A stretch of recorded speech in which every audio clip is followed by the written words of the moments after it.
All right. So we are trying something new this week with maddiesjoy.com. Welcome to the video blog. Last week we took the week off. We were actually on vacation in Cincinnati. Sundays will still be reserved for the written blog post. But as I mentioned in the blog post 2 weeks ago, we're going to be, I don't know, making some additions to this. To the website. This is going to be an addition to the weekly blog series. So if you just want to follow us on www.maddiesjoy.com, that is totally okay. But this will be our YouTube channel, and we'll see what else we'll do with this website. All right, today I'm going to be talking about the mourning period of Maddie's Angelman diagnosis. It truly felt like a loss, and I don't say that lightly. I can only imagine the feeling of losing a child, and I hope that Maddie outlives me.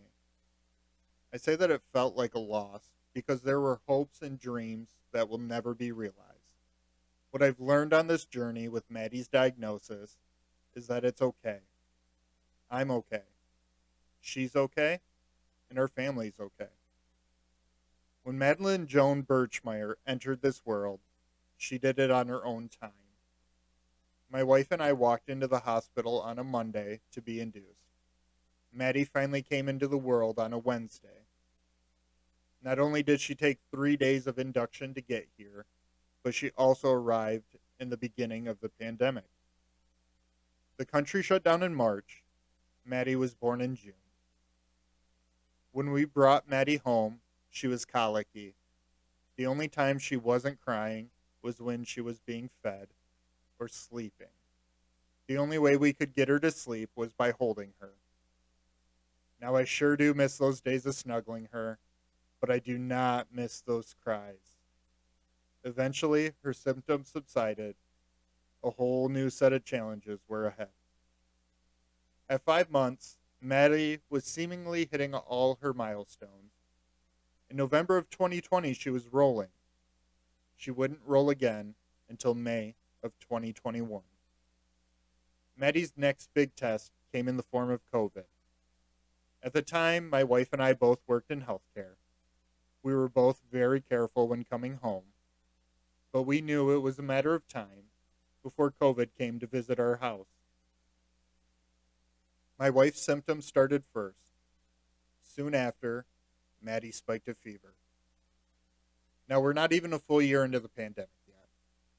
I called Maddie's pediatrician, and they wanted us to go to the ER right away. Maddie was sick, but she was breathing normally. We chose to treat her with Motrin and Tylenol. The fever subsided after 2 days, but then came the cough. Maddie's cough was the scariest part. It would not go away.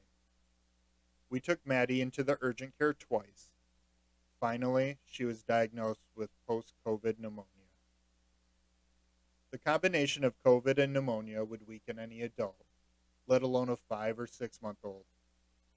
Maddie wasn't really herself for a few months. All she wanted to do is lay there or snuggle. She wasn't rolling anymore.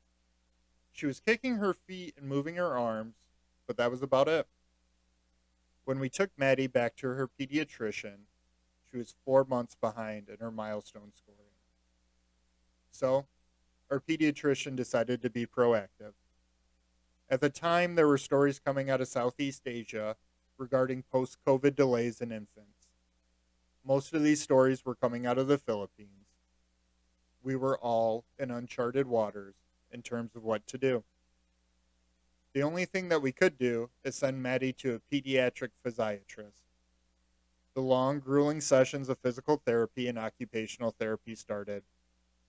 Maddie was making incremental gains, but still not progressing like she should. The diagnosis of post-COVID delay was still at the forefront of everyone's mind, but due to Maddie's head size starting to lag behind, new words were being thrown around. Scary words. We started to hear about Rett syndrome, Angelman syndrome. To be sure, we were referred to a geneticist. The genetic testing would take about a month to come back. In that month, there was a lot of praying, a lot of worrying, and in that month was Maddie's first set of seizures. I came home from work one day. It was just like any other day. I put Maddie on my lap while Nicole was cooking dinner. Maddie started to make a jerking motion. This, by itself, wasn't abnormal. However, as I looked into Maddie's eyes, she was there, but not there. It's such a surreal look. I made a decision.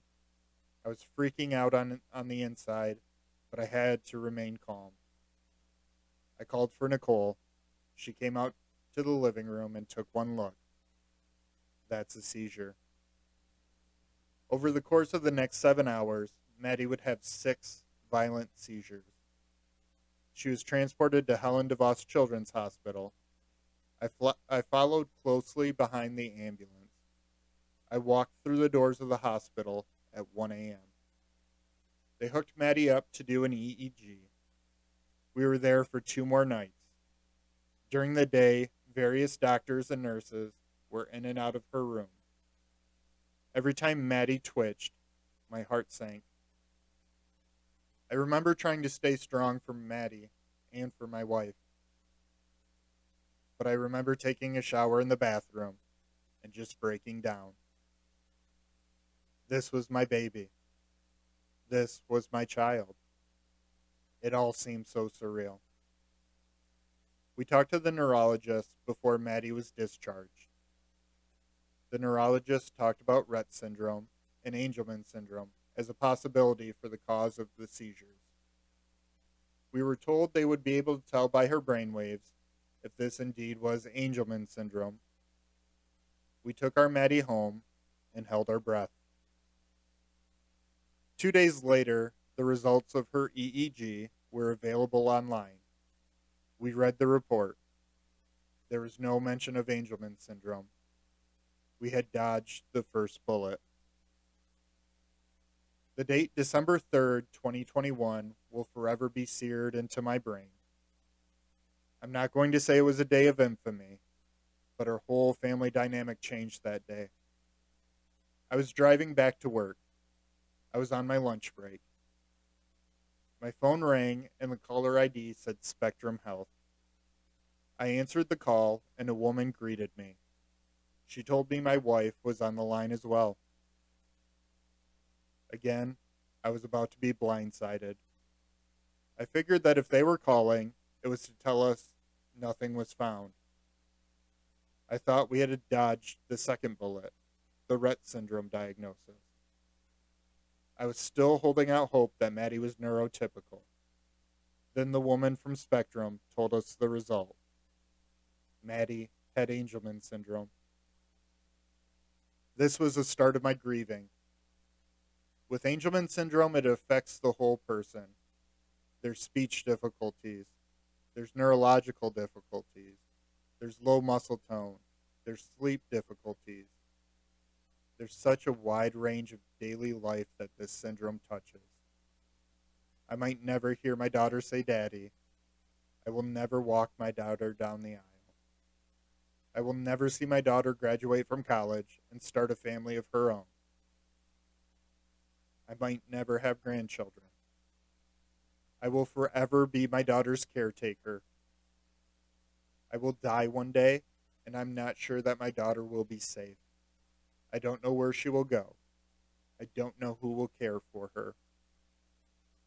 During the first 100 days of Maddie's diagnosis, we found the Angelman community. Strangers that we had never met reached out to us to see if we were okay. Strangers that we had never met sent us care packages. Our family and friends rallied around us. There were countless messages, texts, phone calls, date night packages, prayers, all for our Maddie, all for our family. I watched my daughter grow after the diagnosis. I watched my daughter hit milestone after milestone. I'm greeted with a smile and a giggle every morning from my daughter. She's safe. She's happy. I started to break down what I originally hoped for before Maddie was born. I hoped she was safe. hoped she was happy. I hoped she was healthy. Maddie's seizures are thankfully under control at the moment. Her seizure medication is doing wonders. I've started to imagine a new life for Maddie. I'm on the other side of grief. There are times when I get sad, when I wish she was just running around the backyard and causing trouble.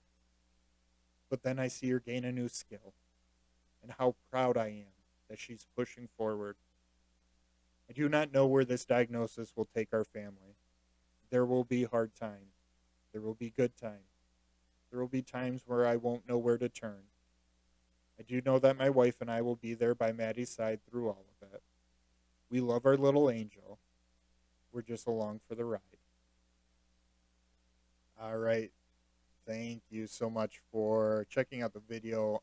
Please stay tuned for more coming from maddysjoy.com. Obviously, my wife and I both work full time, and well, parenting's a full time job as well. We hope to have some of these new avenues to connect our family with others in the Angelman community and beyond the Angelman community as well. I'm really excited for this new stage of the website.